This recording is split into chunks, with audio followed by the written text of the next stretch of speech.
There is a Toyota oil change recommendation that looks harmless on paper, sounds responsible when it's explained, and has quietly generated billions in profit for service centers over the last 2 decades.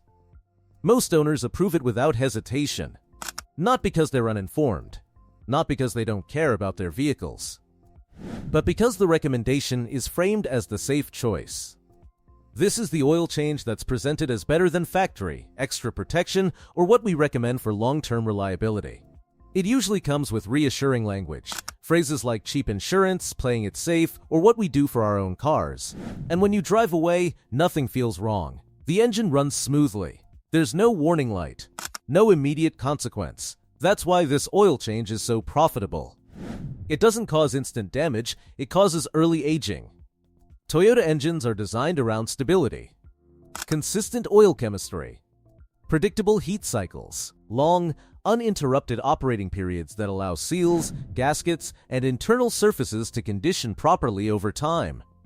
When those systems are disturbed too often, even with good intentions, the engine adapts, but adaptation has a cost.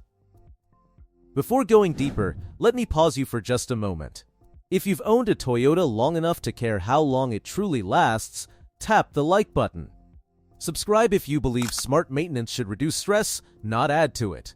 And if you've ever followed every oil change recommendation yet still felt your Toyota started aging earlier than expected, leave a comment with your model and mileage. I see every comment, and those real-world experiences matter more than marketing claims. What service centers rarely explain is that not all oil changes are equal, and not all frequency is beneficial. The specific oil change that drives profit is the one that shortens factory intervals without a mechanical reason.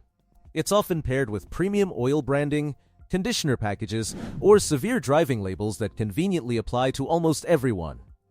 Here's the pattern I see repeatedly. An owner buys a Toyota new or lightly used. They're diligent. They come in every 5,000 miles, sometimes sooner. The advisor praises them for being proactive. Over time, the car develops small leaks earlier than expected. Valve cover seepage. Timing cover sweating. Minor oil consumption that wasn't there before, nothing catastrophic ever happens. But the engine stops feeling tight long before it should. One Camry owner I spoke with had done oil changes every 4,000 miles for nearly 15 years. Full synthetic, premium service. Every recommendation approved. At 180,000 miles, his engine developed multiple seal leaks. When he asked why, the explanation was vague. Age. Heat. Normal wear. Yet I've seen identical engines with twice the mileage that were still dry.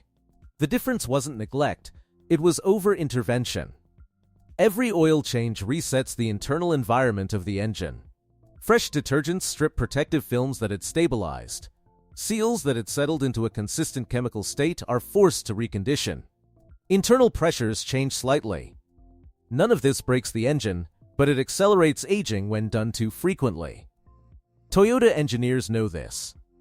That's why factory oil intervals have gradually increased, not decreased. Modern Toyota engines are cleaner, tighter, and designed to operate safely for 10,000 miles or more on the correct oil. Shortening that interval doesn't double protection. It doubles disturbance. Service centers don't frame it that way because oil changes are gateway services. They open the hood. They create inspection opportunities. They lead to add-ons. Once you accept the idea that more frequent is better, everything else becomes easier to sell. This is where the profit really compounds. Shorter oil intervals mean more visits. More visits mean more inspections. More inspections mean more recommendations. The oil change itself is rarely where the money is made. It's what follows. Owners often don't connect the dots because the consequences are delayed. Seepage shows up years later. Gaskets harden gradually. Oil consumption increases slowly. By the time the first repair estimate appears, the oil change habit is long forgotten. Toyota engines don't fail early because oil stayed in too long within factory limits. They age early because they were constantly reset when stability was more important than freshness. That's why the Toyotas that reach 300, 400, even 600,000 miles almost always share the same trait. Their maintenance history is boring. Factory intervals. Correct oil. No unnecessary additives. no constant upgrades, no fear-based changes. Owners who follow Toyota's actual schedule allow the engine to find equilibrium. Seals remain pliable longer, internal wear stabilizes. The engine develops a rhythm and stays there. Meanwhile, owners who chase extra protection unknowingly create stress inside systems that were never designed to be micromanaged. This recommended oil change survives because it feels responsible. It feels safe. It feels like doing more than required must be better than doing exactly what Toyota specifies. That assumption made sense decades ago. It doesn't anymore. Modern Toyota reliability comes from restraint, not excess. Once you understand that, oil changes stop being about fear and start being about timing. You stop asking, how often should I do this to be safe? And start asking, what does my engine actually need right now? And that shift alone is often the difference between a Toyota that quietly becomes expensive and one that just keeps running year after year without asking for much at all. What makes this oil change recommendation so effective isn't just how often it's pushed, it's how it's dressed up. Once the shorter interval is accepted, the oil change quietly turns into a platform for upgrades that sound protective, advanced, and tailored, yet add almost no real benefit to a modern Toyota engine. This is where most owners lose money without realizing it. The first upgrade is usually phrased as a quality distinction. We recommend our premium synthetic, or this package includes enhanced protection. The implication is subtle but powerful. Standard oil is adequate, but this option is smarter, safer, better for longevity. In reality, Toyota already specifies oils that meet strict standards for viscosity, detergency, and thermal stability. If the oil meets that spec, the engine doesn't gain extra life from a more expensive label. It gains consistency from correct use. I've watched owners approve these upgrades year after year, believing they were buying margin. What they were really buying was branding. The next add-on often appears as a conditioner, engine treatment, seal restorer, friction modifier. The explanation usually sounds scientific. Words like reconditioning, micro-lubrication, and protective film are common. The promise is simple: restore what time has worn away. The problem is that modern Toyota engines don't benefit from chemical shortcuts. They benefit from stable oil chemistry over time. Here's a real-world example I see often. An owner brings in a well-maintained Highlander with 100,000 miles. No leaks, no consumption issues. The advisor recommends an oil conditioner to keep seals healthy. 6 months later, minor seepage appears. Not because the engine was failing, but because the additive altered seal chemistry that had already stabilized. The owner assumes age is to blame. The timing tells a different story. Additives don't operate in isolation. They change how oil behaves under heat and pressure. Toyota engineers account for this in factory oil formulations. Service center add-ons don't go through the same validation. Then there's the oil filter upgrade. This one is especially common because it feels logical. Better filtration must mean better protection. But Toyota engines are designed around specific flow rates. Oversized or ultra-dense filters can restrict flow at cold start when protection matters most. Again, nothing breaks immediately. Wear just shifts to places owners never see. I once inspected a Corolla with impeccable service records and early bearing noise. The owner had always paid for the highest grade filter available. The engine didn't fail, but it aged faster than identical engines that used the standard Toyota specified filter. The difference wasn't care, it was compatibility. Service centers also love to bundle oil changes with engine flushes. This is where fear enters the conversation. Sludge. Contamination. Hidden buildup. The language suggests danger, even when the engine is running quietly and cleanly. What's rarely mentioned is that flushes are designed for neglected engines, not maintained ones. In a healthy Toyota, a flush introduces risk by dislodging material that was never causing harm. Toyota's own guidance warns against unnecessary flushes for a reason. Another profitable pairing is the severe driving label. Short trips. Stop-and-go traffic. Hot or cold climates. The criteria is broad enough to include almost everyone. Once applied, it justifies shorter oil intervals and more frequent add-ons. Owners accept it because it sounds personalized. In practice, it's a funnel. At this point, the oil change isn't maintenance anymore. It's a recurring sales event. If this sounds familiar, pause for a second. If you've ever looked at an oil change invoice and wondered how a simple service turned into a long list of line items, tap like. Subscribe if you want clarity without pressure. And if you remember an oil change that somehow doubled in price after recommendations, share that experience below. Those stories help other owners recognize the pattern early. What's important to understand is that none of these extras cause immediate failure. That's why they persist. The engine runs fine afterward. The owner feels reassured. The habit continues. The cost accumulates quietly, and the engine ages just a little faster each year. Toyota engines thrive on predictability. They don't need constant enhancement. They need correct oil, correct intervals, and time to stabilize. Every upgrade that alters that balance trades long-term health for short-term reassurance. This is also why mechanics who keep their own Toyotas for decades tend to keep oil changes simple. Factory spec oil. Factory interval. No additives. No flushes. No constant upgrades. They're not cutting corners. They're avoiding interference. Owners who follow that same approach often report something interesting. Their engines feel the same year after year. No new noises. No creeping consumption. No early seepage. The car just keeps going. Meanwhile, owners who chase every oil change upgrade often end up with a folder full of receipts and a vehicle that starts needing attention earlier than expected. The difference isn't luck.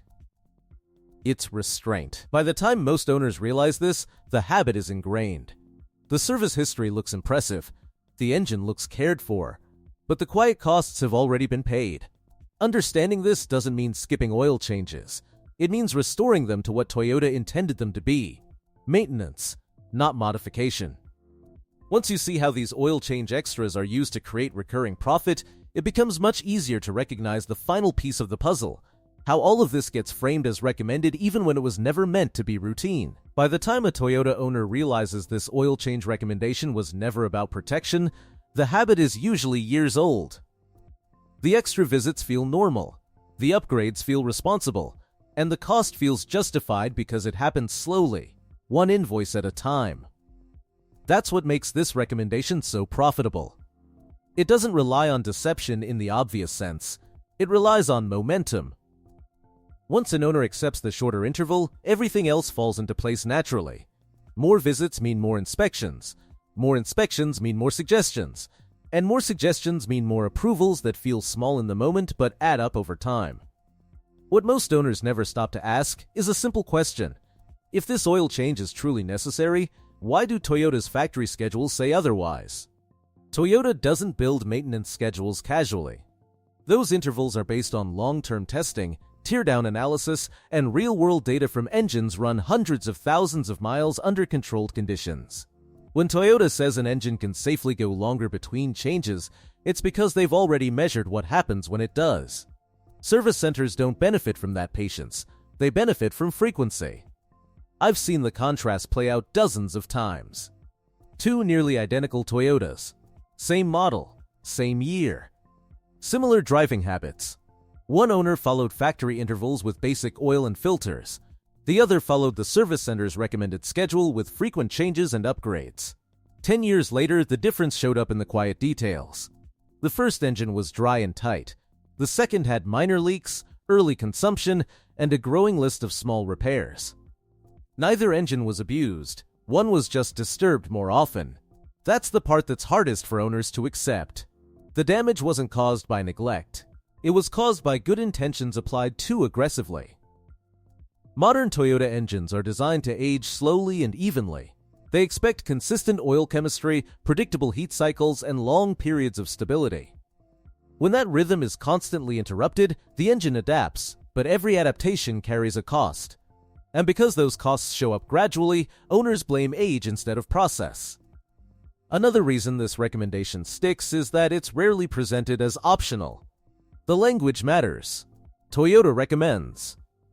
Best practice. For your engine's protection. None of those phrases are outright lies, but they're vague enough to sound authoritative without being specific. When pressed, most service centers can't point to a Toyota bulletin that mandates the shorter interval for your exact engine and usage. They rely on generalizations and caution-based framing. That works because most owners would rather be safe than sorry. But safety and maintenance isn't about doing more. It's about doing what's appropriate. Toyota engines that reach extreme mileage tend to share boring service histories, regular oil changes at factory intervals, no additives, no flushes, no constant upselling. Just consistency. The engines are allowed to settle, and they stay settled.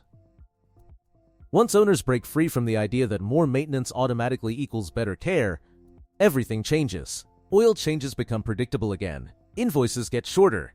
The engine stops being treated like a problem waiting to happen and starts being treated like what it is, a system designed to last.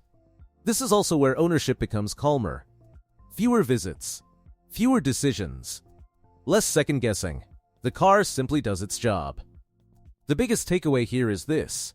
If an oil change recommendation feels urgent, emotional, or fear-based, it probably isn't about your engine. It's about process. Toyota didn't build these engines to need constant reassurance. They built them to run quietly for decades when left alone and maintained as designed. If this perspective changed how you think about oil changes, tap subscribe so you don't miss the rest of this series. And if you've ever followed every recommendation and still felt like costs crept up faster than they should have, share that experience in the comments. Those stories help other owners realize they're not alone and that they're not doing anything wrong. When oil changes return to being simple, Toyota ownership returns to being simple too.